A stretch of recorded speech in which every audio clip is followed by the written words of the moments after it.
Hermanos amados, muy buenas tardes. Que el Señor les bendiga, que espero que todos ustedes se encuentren bien, espero que todos ustedes estén resguardados ahora mismo en casa, en disciplina, en obediencia a lo establecido por nuestras autoridades, pero también en amoroso cuidado de los demás, en amoroso cuidado de aquellos que son más vulnerables y que a lo mejor están más expuestos a esta pandemia que todos estamos viviendo.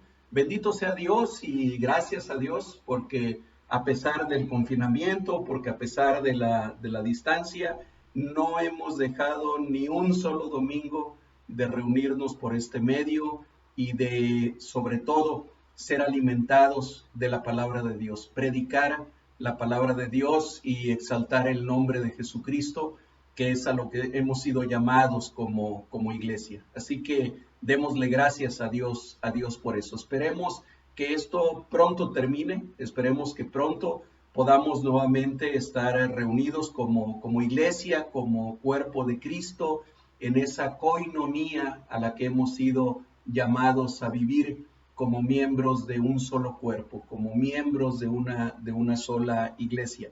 Pero mientras esto dura, usemos estos medios, usemos la tecnología, usemos las herramientas que Dios nos ha dado para seguir hablando y para seguir predicando de su palabra. Así que el día de hoy vamos a acercarnos a la palabra de Dios para exponerla en el temor del Señor, sabiendo que es la palabra de Dios lo que vamos a estudiar. Los invito para que oremos y pongamos este tiempo en sus manos. Padre eterno, gracias Señor, gracias Dios porque nos permites este tiempo en el que a pesar de la distancia podemos estar reunidos en un mismo espíritu. Gracias Dios porque aun cuando los templos han tenido que cerrar, tu iglesia sigue viva, tu iglesia sigue abierta, porque tu iglesia somos cada uno de nosotros, porque nosotros somos el templo de tu Santo Espíritu, así lo enseña tu palabra y así lo creemos. Y gracias Señor porque nos has permitido de alguna manera, de alguna forma, estar unidos también a través de estos medios, a través de estas herramientas que tú mismo has permitido que se establezcan. Gracias, bendito Dios Padre. Ahora nos vamos a acercar a tu palabra va a ser predicada y te pedimos con toda humildad, te pedimos Señor en el nombre de Jesucristo, que sea tu Espíritu Santo el que nos hable, que sea tu Espíritu Santo el que se dirija no solamente a nuestra mente, no solamente a nuestros oídos, sino a nuestros corazones. Que tu palabra, esta palabra que es más cortante que espada de doble filo, penetre en el ser entero de cada uno de los que estamos escuchando. Señor, que esta palabra tuya, que es dadora de vida, vivifique nuestro espíritu, vivifique nuestro pensamiento, Señor, y vivifique nuestra vida entera. Gracias, Dios. Ponemos este tiempo en tus manos preciosas, en el nombre de Jesucristo. Amén y amén. Bien, hermanos, con la crisis mundial que vivimos actualmente a partir de los principios de este 2020, esta crisis en tantos ámbitos provocada por un virus, provocada por este coronavirus llamado SARS-CoV-2. Con esta crisis que estamos viviendo, muchas personas se preguntan, y algunos nos han preguntado a nosotros directamente, si estamos viviendo los últimos tiempos, si esto que estamos viviendo son los últimos días. La verdad es que cada vez que algo parecido, aunque esta pandemia no tiene ningún antecedente, al menos moderno, pero siempre que algo parecido ocurre, que hay un terremoto fuerte, que algunos volcanes entran en erupción, que tristemente hay alguna tragedia como algún maremoto o alguna cuestión así de este tipo, no falta quienes comienzan a establecer que tal o cual día se va a acabar el mundo, o que tal o cual día en tal fecha habrá una gran catástrofe a nivel mundial y el mundo se va a acabar. Como siempre, para este tema, así que como para muchos otros temas, podríamos decir para todos los temas verdaderamente importantes y trascendentes de la vida, hay un solo consejo válido, hay un solo consejo seguro, hay una sola fuente de autoridad a la cual nos podemos acercar con toda confianza, y eso es la Biblia, es la palabra de Dios.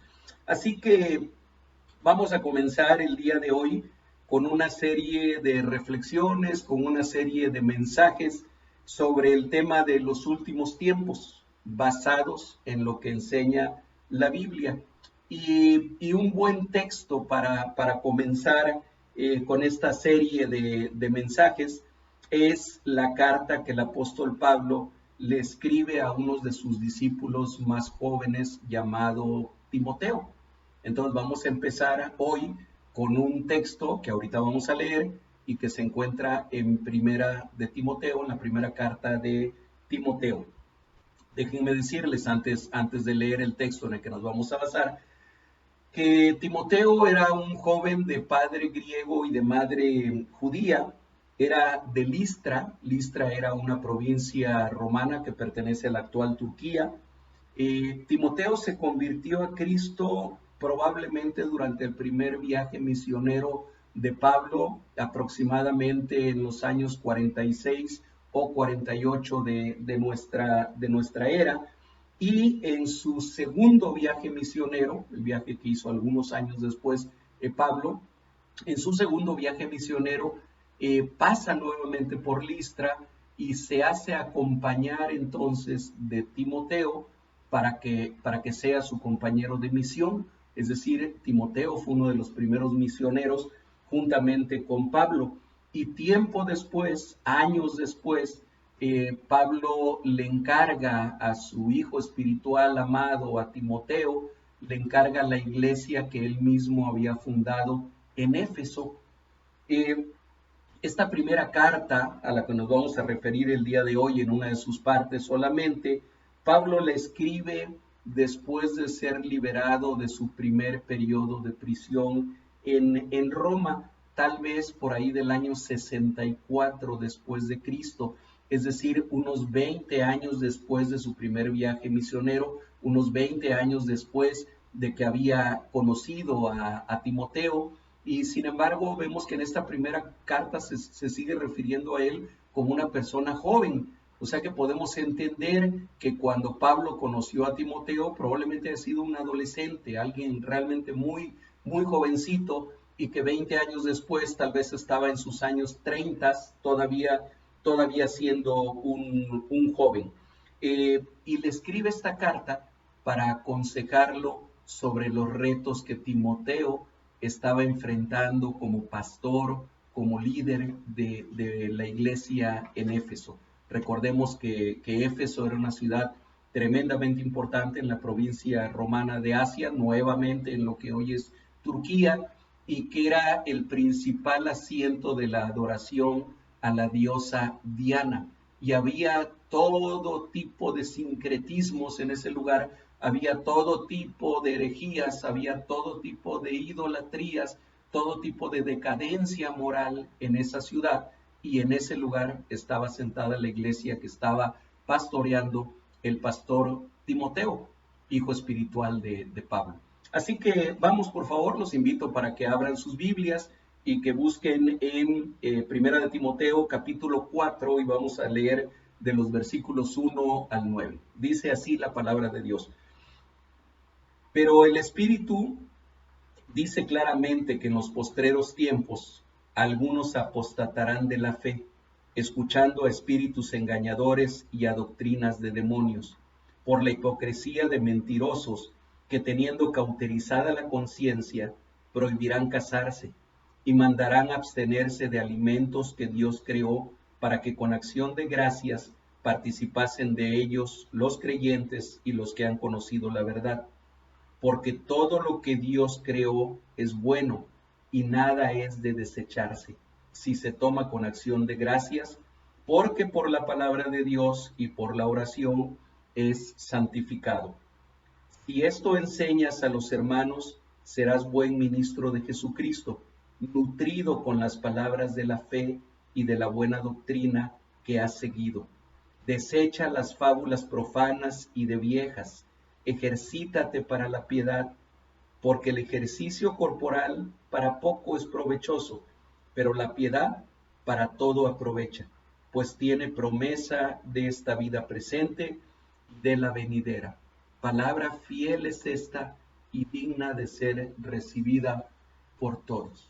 Bien, el texto comienza diciendo, pero el Espíritu dice claramente, y este es un énfasis que Pablo le está poniendo a la carta, a donde hace una pausa de lo que viene tratando en el capítulo anterior, a donde habla principalmente del establecimiento de líderes en la iglesia, del establecimiento de ancianos y el establecimiento de diáconos.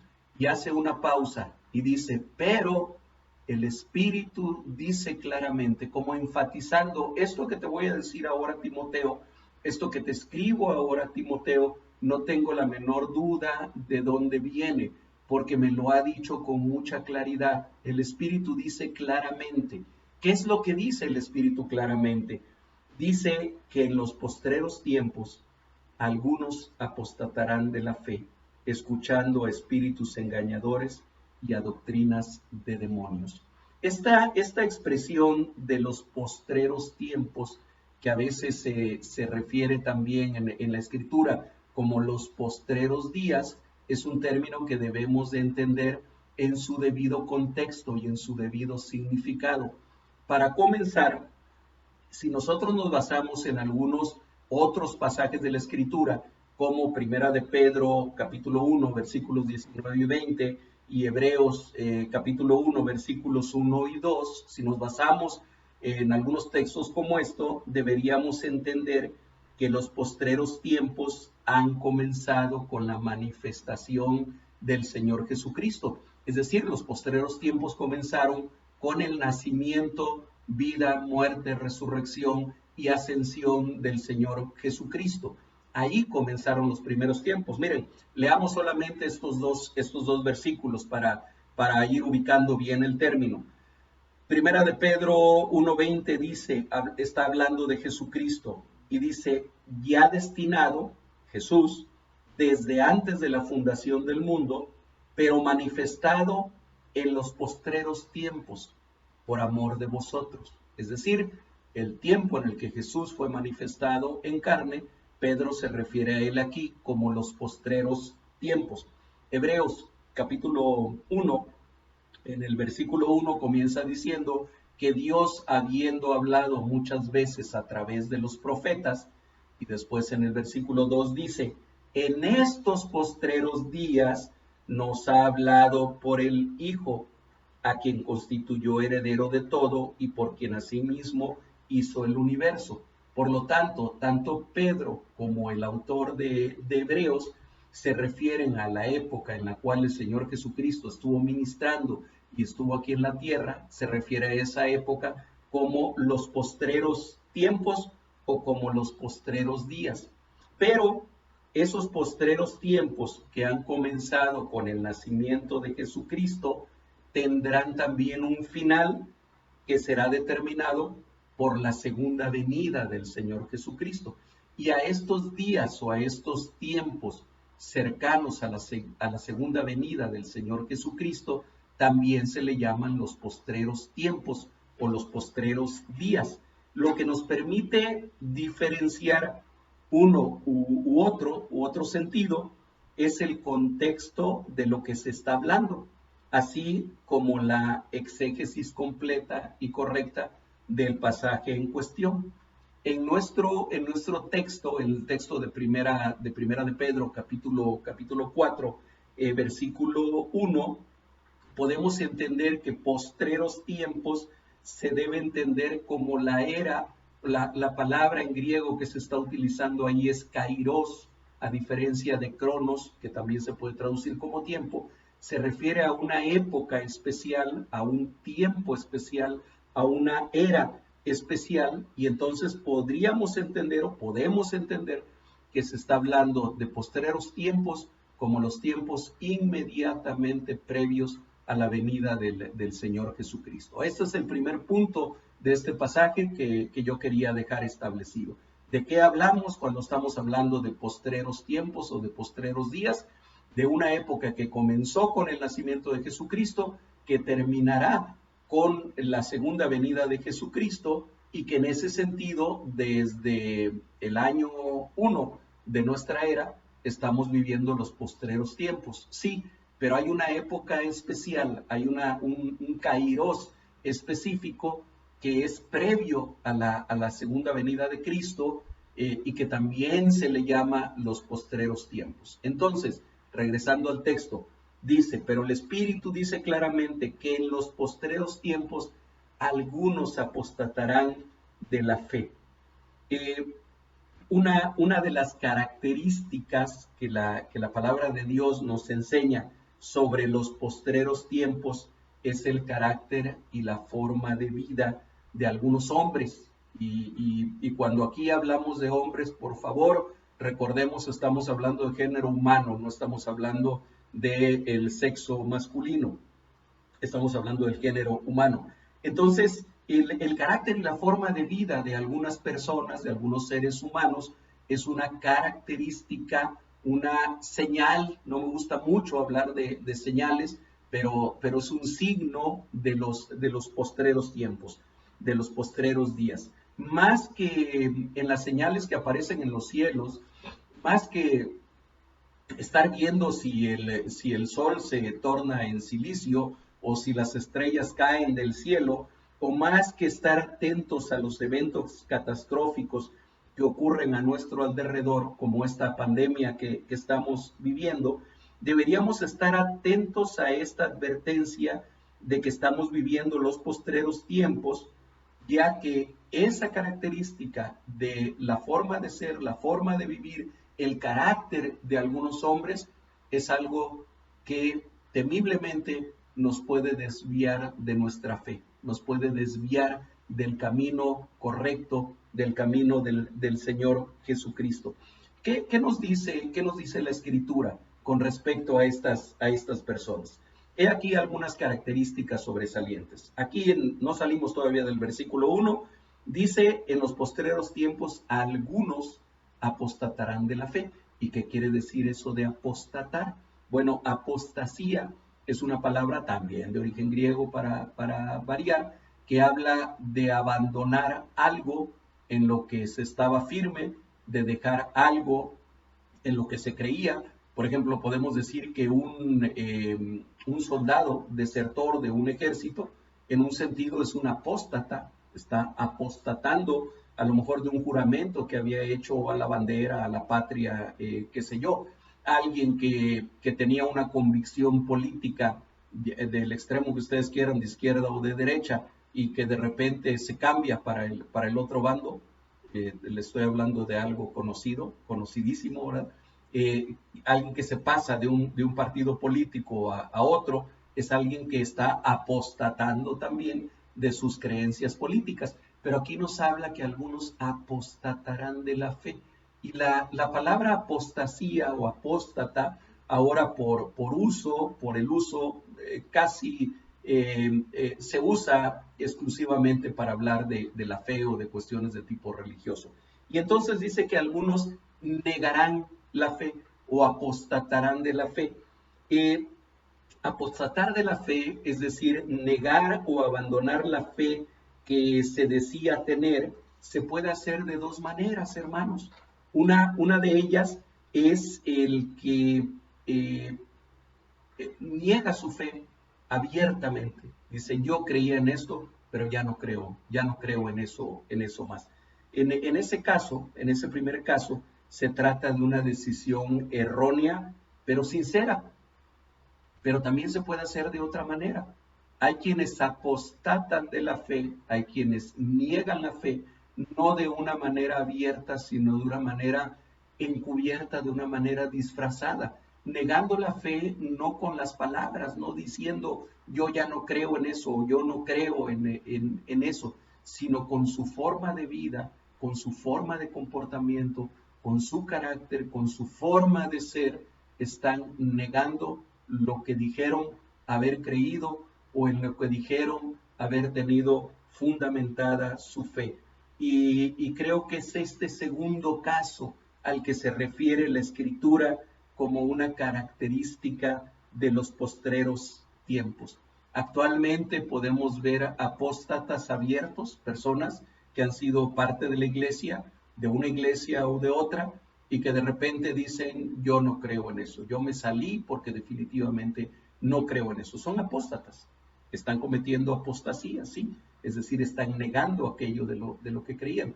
Pero es mucho más frecuente el segundo caso, en el cual personas que continúan profesando, es decir, mencionando una fe determinada con sus labios, su vida niega aquella fe que profesan. Estas personas, estas segundas personas, sabiéndolo o sin saberlo, están escuchando a espíritus engañadores y a doctrinas de demonios. Más adelante hablaremos un poco más de lo que significan las doctrinas. Sigue diciendo aquí este mismo texto que otra característica de las personas de los últimos tiempos es la hipocresía.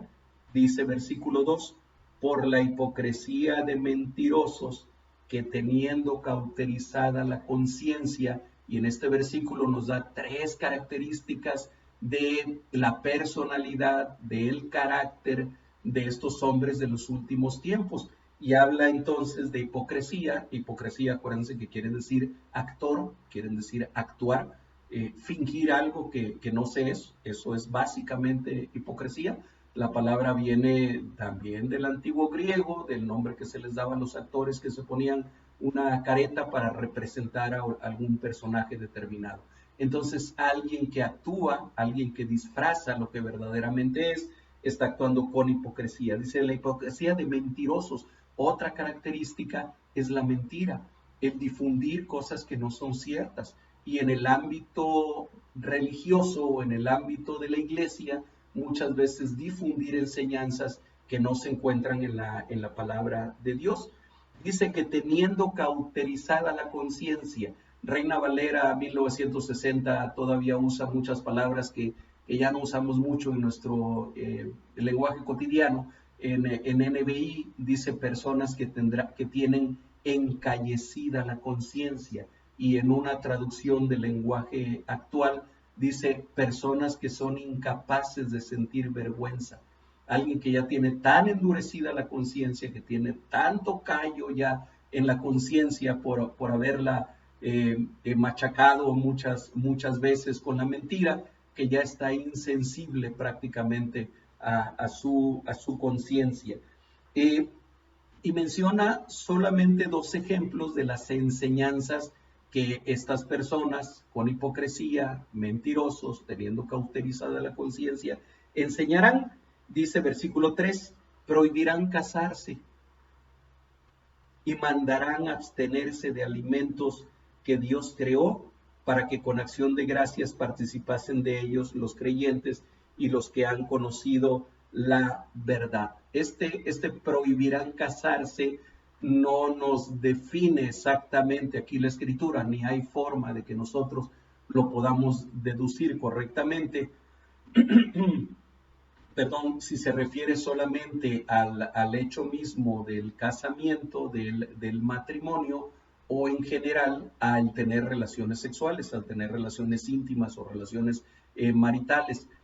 Tal vez por lo que sigue y por el contexto histórico que se conoce, tal vez se estaban refiriendo en general a las relaciones maritales, es decir, a las relaciones sexuales. Las prohibirán, y además dice que también prohibirán o mandarán abstenerse de ciertos alimentos. No nos dice de cuáles alimentos. Así que el punto es la importancia que dan a cosas como ciertos alimentos en relación con la fe, no en relación con la salud del cuerpo, porque los médicos a veces prohibimos determinados alimentos, pero no lo hacemos con una base espiritual, sino lo hacemos con una base médica, con una base científica, con una base de lo que es bueno o no es bueno para nuestro cuerpo. Pero aquí el punto es que estas personas de las cuales Pablo le está advirtiendo a Timoteo, argumentarán este tipo de cosas como algo que tiene que ver con la vida espiritual, que tiene que ver con el crecimiento espiritual. Es decir, si no te casas, eres más espiritual que si te casas. Y tristemente hay iglesias que enseñan esto, ¿verdad? El estado de celibato es más elevado, es más espiritual, es mejor que el estado de casado, que el vivir en matrimonio. Y también están hablando de que si tú dejas de comer determinadas cosas, a lo mejor como carne, no tengo absolutamente nada en contra de los vegetarianos ni de los veganos, es más, como médico debo aceptar que es bastante saludable la dieta vegetariana, pero no tiene que ver con tu espíritu, no tiene que ver, no te hace más espiritual. Comerte un plato de brócoli con lechuga, pepino y todo lo demás que lleva, no te hace mejor que otro que se come un filete, o que alguien que está comiendo pollo, no te hace mejor ni te hace peor tampoco. Sin embargo, sí hay algunas enseñanzas basadas en lo que se conoce como ascetismo. El ascetismo es una gran gama de enseñanzas, pero que están basadas todas ellas en el renunciar a todo aquello que te pueda proporcionar alguna clase de placer, ya sea sexual, ya sea por la alimentación o ya sea de cualquier otro tipo. Entonces, ¿quieres ser más espiritual? Abstente absolutamente de todo esto. Esa no es una enseñanza bíblica, en ningún momento, de ninguna manera. Es una enseñanza que tiene mucho que ver con el hinduismo, que tiene mucho que ver incluso con el helenismo que estaba tan en boga en Éfeso en ese tiempo, pero no tiene que ver con la enseñanza bíblica. Pero bien, en su segunda carta a Timoteo, que también la vamos a estar revisando en las siguientes reflexiones, en su segunda carta a Timoteo, Pablo amplía la descripción de estas personas. Y miren, vayan por favor a segunda de Timoteo, un poquito más adelante de donde están ahora, capítulo 3, versículos 1 al 5. Dice así: también debes saber esto, Timoteo, que en los postreros días, otra vez el término, ahora ya no postreros tiempos, ahora postreros días, que en los postreros días vendrán tiempos peligrosos, porque habrá hombres, y empieza con una lista, son 19 características nada más. Habrá hombres amadores de sí mismos, avaros, vanagloriosos, soberbios, blasfemos, desobedientes de los padres, ingratos, impíos, sin afecto natural, implacables, calumniadores, intemperantes, crueles, aborrecedores de lo bueno, traidores, impetuosos, infatuados, amadores de los deleites más que de Dios, que tendrán apariencia de piedad, pero negarán la eficacia de ella. A estos evita. 19 características. Solo voy a resaltar 3, porque no daría tiempo a hacerlo con las 19. La primera que se menciona, amadores de sí mismo. Hermanos, esa es una característica de los últimos tiempos, es una característica del tiempo que estamos viviendo. Si algo resalta en el consciente social de esta sociedad occidental, si algo se marca en nuestra época, es el amor a sí mismo. Miren, hasta se tuerce, a veces se quiere torcer la escritura para justificar algo así. Hay algunos que toman aquella parte en la que el Señor Jesucristo, cuando le preguntan cuál es el mayor de todos los mandamientos, y él dice, amarás a tu prójimo, amarás a Dios con todo tu corazón, con toda tu alma, con todas tus fuerzas, con todo tu entendimiento, y a tu prójimo como a ti mismo. Es evidente lo que el Señor Jesús está enseñando, ama a tu prójimo como si fueras tú, que te duela lo que le pasa a él, como si te estuviera doliendo en tu propio pellejo. Pero bueno, ese versículo a veces se usa para decir, ya ves, Dios dice que te ames a ti mismo. Primero te tienes que amar a ti antes que amar a los demás. No, la Escritura no enseña eso en ningún momento. Sin embargo, una característica de nuestros últimos, de estos tiempos, es que hay personas amadoras de sí mismo. Son, como se dice coloquialmente, yoístas, ¿verdad? Primero yo, luego yo y hasta lo último yo. Exaltan su propio ego por encima de los demás, sus intereses por encima de los intereses de los otros. La segunda característica que quiero mencionar dice desobedientes de los padres. Y uno puede decir, bueno, ahí le está hablando a los niños nada más o a los jóvenes. No, se entiende esta característica en un contexto mucho más amplio que tiene que ver como el sujetarse a la autoridad. Si eres un niño, si eres un joven que todavía depende de sus padres, la sujeción y la obediencia a los padres debe ser una característica de tu vida y, por cierto, es una de las características más ausentes en nuestro tiempo. Ya hemos hablado de esto, cómo es tan frecuente ahora que veamos que los niños o que los adolescentes, y hablo de adolescentes tempranos de 12, 13 años de edad, tienen un irrespeto total a sus padres. Pero es mucho más amplio, es el irrespeto a la autoridad, a lo que significa autoridad, ya sea en la familia, ya sea en la sociedad e incluso ya sea en la iglesia. La falta de sujeción a las autoridades, a las autoridades en un buen sentido de la palabra, al liderazgo espiritual de una iglesia, es una característica también de nuestros tiempos. Y finalmente, una tercera característica que quiero resaltar, la última, dice, tendrán apariencia de piedad, pero negarán la eficacia de ella. Y esta es la más drástica, la más terrible de esas 19 características. Tienen apariencia de piedad, es decir, tienen apariencia de religiosidad, de espiritualidad, de bonomía, de ser buenas gentes, pero en la práctica la niegan su eficacia, niegan que sirva para algo. Y esto es lo más tremendo. Estos hombres que describe aquí Pablo en segunda de Timoteo como intemperantes, como implacables, como crueles, como desobedientes de los padres, como amadores de sí mismo. Dice, algunos de ellos tendrán apariencia de piedad, pero con su vida, pero en su práctica, negarán la eficacia de ella. Y ahí en segunda de Timoteo termina diciéndoles, a estos evita. Regresamos al texto en el que estamos, primera de Timoteo, capítulo 4, sigue diciendo el versículo 4. Aquí termina hablando de los alimentos, no nos vamos a detener mucho en eso, porque todo lo que Dios creó es bueno y nada es de desecharse si se toma con acción de gracias, porque por la palabra de Dios y por la oración es santificado. Hermanos, antes de entrar a la siguiente parte de esta reflexión y a la última, déjenme decirles, y ustedes lo saben muy bien, nadie puede dar lo que no tiene. No se puede dar lo que no se tiene.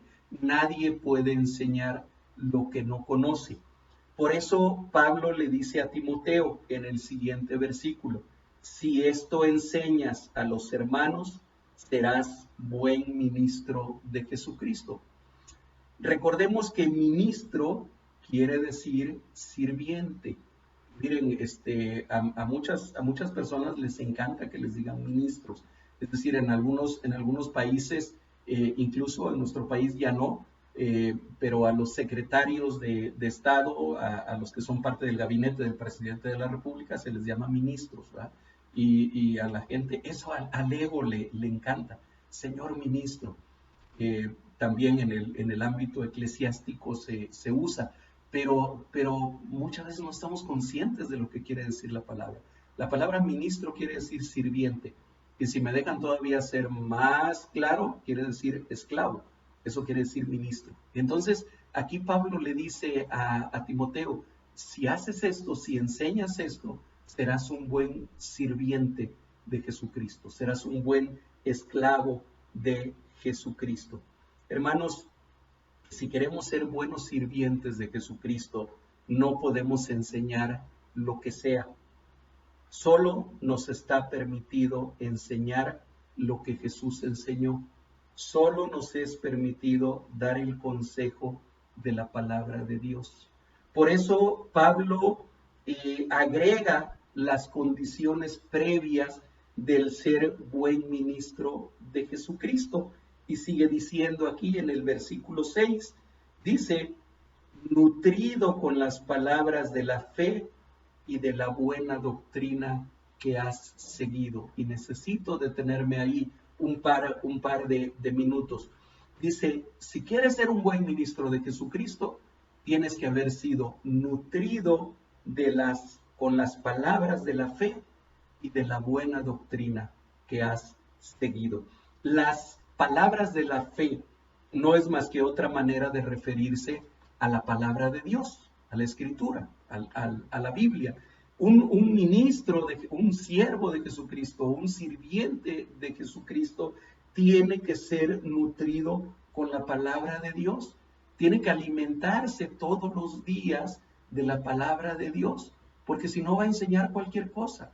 Los seres humanos estamos dispuestos a enseñar lo que sea, y hay cosas que suenan tan bonitas cuando se enseñan. Hay cosas que suenan tan atractivas cuando se le presenta a la gente, que miren, los motivadores, hay motivadores profesionales que se vuelven millonarios, verdaderamente ganan muy buen dinero, solamente por hablarle bonito a la gente, y solamente por enseñarle a la gente cosas que las hagan sentir bien, que levanten su ánimo, que levanten su autoestima, que levanten su amor a sí mismo. Los seres humanos somos capaces de enseñar cosas terribles, pero presentándolas de una manera bonita, de una manera hermosa. ¿Saben?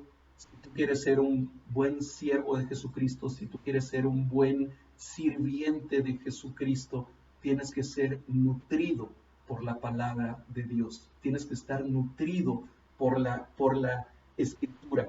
Pero también debes estar nutrido de la buena doctrina.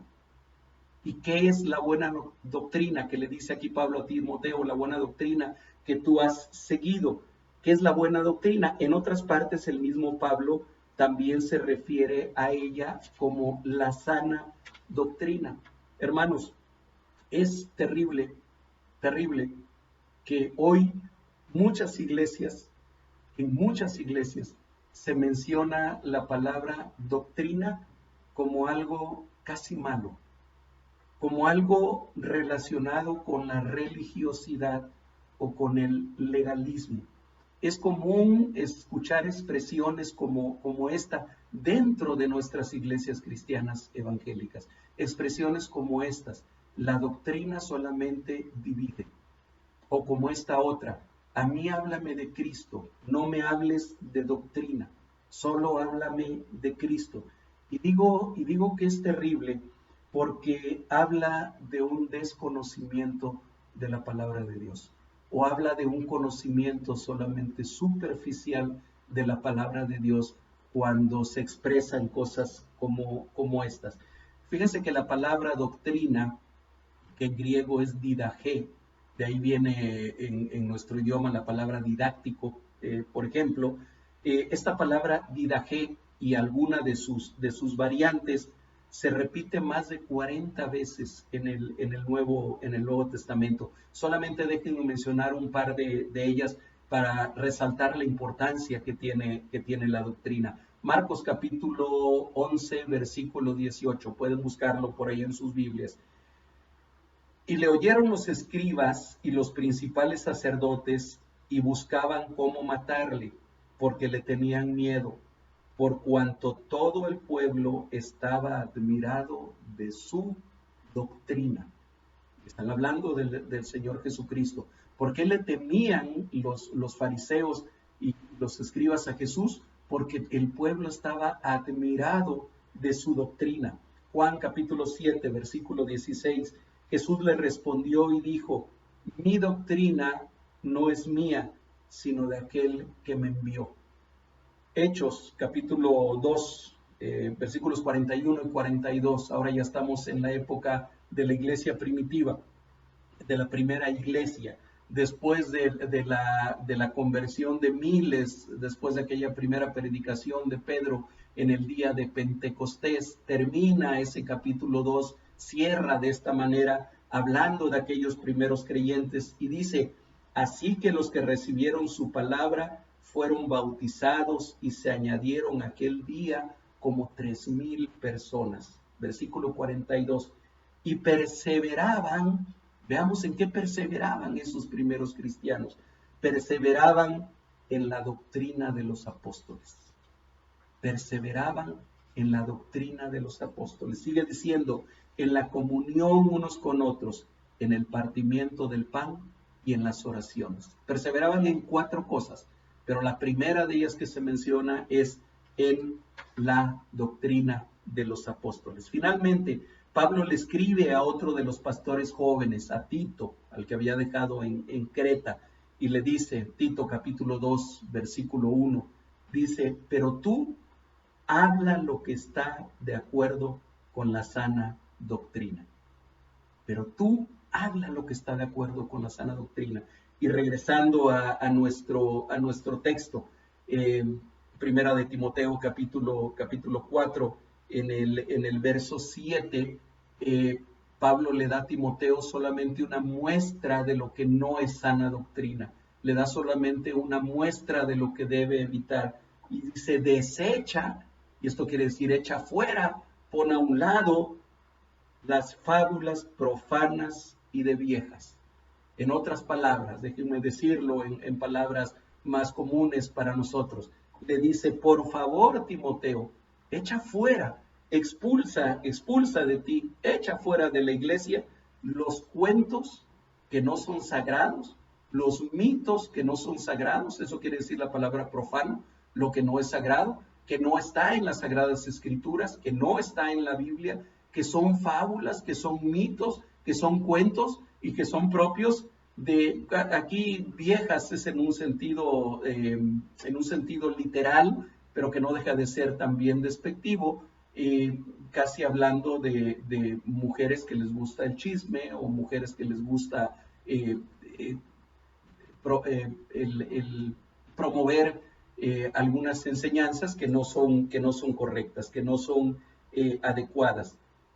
Algunas iglesias de hoy, hermanos, tristemente, algunas de nuestras iglesias están llenas de fábulas profanas, es decir, de mitos y fantasías que no están sustentadas en la palabra de Dios. Esto debemos desecharlo tajantemente, porque es otra de las características de los postreros tiempos que estamos viviendo. Las fábulas profanas que tanto se multiplican dentro de nuestras iglesias, que deberían de estar proclamando el Evangelio de Jesucristo, que deberían de estar proclamando todo el consejo de la palabra de Dios, y que a veces proclaman solamente fábulas profanas. Aunque suene novedoso, emocionante o atractivo, si una enseñanza o una práctica no está firmemente sustentada en la palabra de Dios, debemos desecharla como una fábula profana. Debemos abrazar lo que dice Isaías capítulo 8, versículo 20, cuando dice: a la ley y al testimonio, si no dijeren conforme a esto, es porque no les ha amanecido.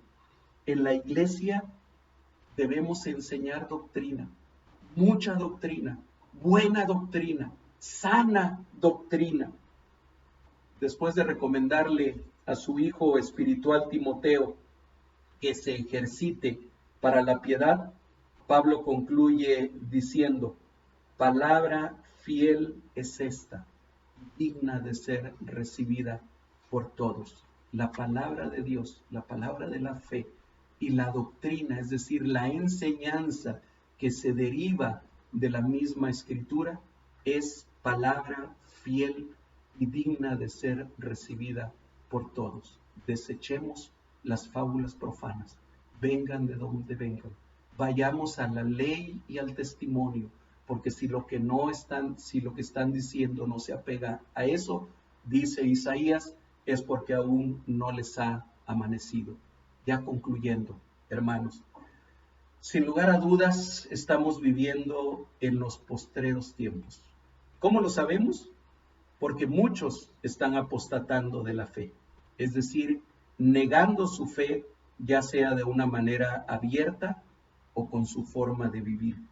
Porque muchos hoy siguen a espíritus engañadores y doctrinas de demonios, basadas esas doctrinas en prácticas orientales de ascetismo y supuestos ejercicios del cuerpo que sirven para purificar el espíritu, como el hinduismo en sus muchas variantes, como el budismo en sus muchas variantes, como el yoga practicado no como un ejercicio de elasticidad del cuerpo, sino practicado como un ejercicio espiritual para hacer que tu espíritu se eleve y crezca, u otras enseñanzas místicas como la nueva era, como tantos misticismos que incluyen prácticas de hechicería dentro de ellos y que tantas personas abrazan con tanto interés y con tanto entusiasmo y con tanta fe, pero una fe que no salva,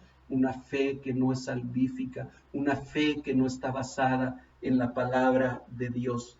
Sabemos que estamos en los últimos tiempos porque el carácter del hombre descrito en 2 de Timoteo 3, del 1 al 5, lo vemos multiplicarse por donde quiera, incluso dentro de las iglesias. Sabemos que estamos en los últimos tiempos porque cada vez más escasea la sana doctrina y proliferan las fábulas profanas enseñadas como doctrinas cristianas. Cueste lo que cueste, pase lo que pase, perseveremos como lo hizo la iglesia del primer siglo en la doctrina de los apóstoles. Cueste lo que cueste, sigamos el consejo dado por la palabra en Tito 2:1. Pero tú habla lo que está de acuerdo con la sana doctrina. Pero tú habla lo que está de acuerdo con la palabra de Dios, con el evangelio de Jesucristo. Oremos, hermanos. Padre, gracias por este tiempo. Gracias, Señor, por tu enseñanza. Gracias por tu palabra, Dios. Gracias por este tesoro que tú nos has permitido tener con nosotros. Gracias por tu Santo Espíritu, porque aun si tuviéramos tu palabra, Señor, si no tuviéramos tu Espíritu, no nos serviría absolutamente de nada. Nuestro entendimiento estaría bloqueado totalmente. Nuestro corazón no entendería una sola palabra. Es solamente por ti, Espíritu Santo, que nosotros podemos tener vida a través de tu palabra. Señor, ayúdanos para que en estos últimos tiempos que estamos viviendo podamos proclamar tu palabra sin descanso, podamos proclamar tu palabra con ímpetu, con pasión, con energía, con entusiasmo, Señor, y con la confianza de saber que no estamos enseñando ninguna doctrina extraña, que no estamos enseñando fábulas profanas, que estamos enseñando, Señor, lo que tú nos has enseñado a través de tu palabra. Ayúdanos para que sigamos adelante en lo que tú vienes, Señor Jesucristo, con alegría, con confianza, con fe, con regocijo, sosteniéndonos y siendo sostenidos únicamente por ti. Gracias, bendito Dios. Gracias por este tiempo. Bendice a tu iglesia en todo el mundo, por favor. Te lo pedimos en el nombre de Jesucristo, nuestro Señor y Salvador. Amén. Amén. Hermanos, que el Señor les bendiga y que tengan una hermosa y bendecida semana. Muchas gracias por estar aquí.